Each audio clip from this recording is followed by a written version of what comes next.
it would only make sense that we would come to Bourbon Street in New Orleans and have some bourbon with you, Dan, here. What do you say? Well, absolutely. If you can't enjoy a little bourbon on Bourbon Street, you might as well hang it up. Four Roses has a suite here at the Royal Sonesta, and quite a few of Bourbon Street, I must say. Great cocktails being poured inside, and let's have a toast. What do you say? I'm game. This is the single barrel bourbon. Your bourbon has become so big. I mean, all over the country. We're seeing it so many places. What's the growth of Four Roses been like? Crazy.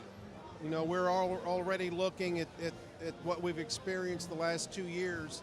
It's already been said within the company we're going to maybe have some shortages if it keeps growing like it is at around 5 or 6 years. So we're only going to be down 7 weeks this summer.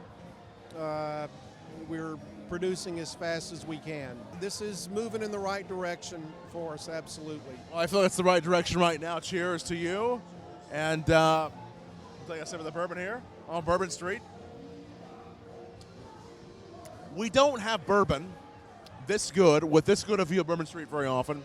But what we're wondering is off the balcony overlooking Bourbon Street, if it would be easier to get rid of the beads, because you see Four Roses on these beads, or if we could get rid of the bourbon easier off the balcony. That's the question. What do you think?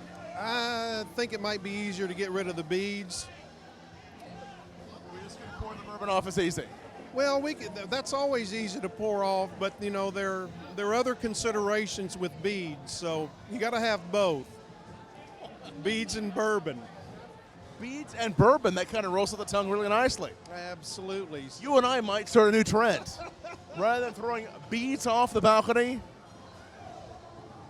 Be a hell of a name for a drink.